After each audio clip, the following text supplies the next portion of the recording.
Good evening, everyone. Gosh, this feels a bit like the Eurovision Song Contest or something. Fortunately for you all, I am not going to attempt to sing. My name is Deborah Garte, and I'm based at the Colebrook Centre for Evidence and Implementation in London, in England.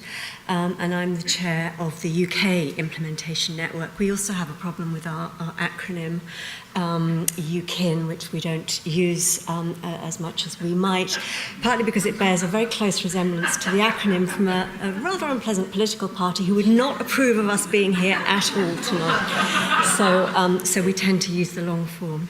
Anyway, we're really delighted for the invitation tonight to be part of the launch of the EIC, and delighted to be here at the third biennial GIC. It's amazing. The UK Implementation Network started to form in 2013. It was an initiative that was very much spurred on by the Global Implementation Initiative.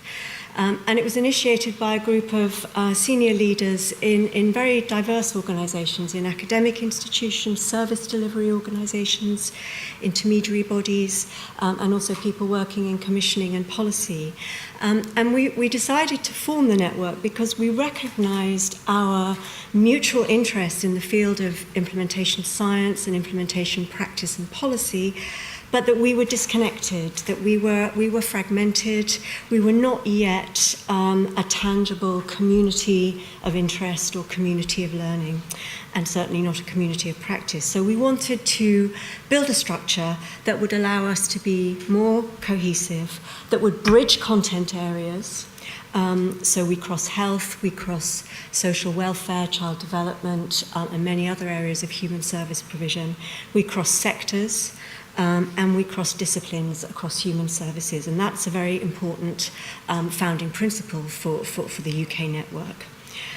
We now have a steering group of about 12 individuals drawn from these different sectors, and from all four nations of the UK, so that's England, Wales, Scotland and Northern Ireland, and quite a few of those steering group members are here today and at the conference over the next 2 days, so I'm sure they will introduce themselves to everybody. And we have a growing subscribing membership across the country. We do charge a small subscription fee because we currently have no external funding, so that is the way that we cover some of the costs of our activities.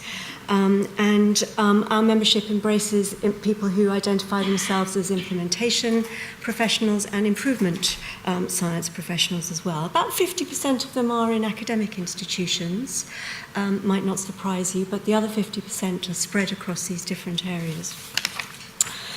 So current priorities, like everybody, to raise awareness and build understanding of the importance of high quality implementation in general, to create a mechanism for those in the field to share our learning and build collaborations, to create a forum for debate, and very importantly in that to help to develop and advance a specifically Indigenous UK perspective on implementation challenges, implementation contexts, implementation solutions, bearing in mind that as we are increasingly learning, successful implementation is critically dependent on local contexts and local systems, and they do vary.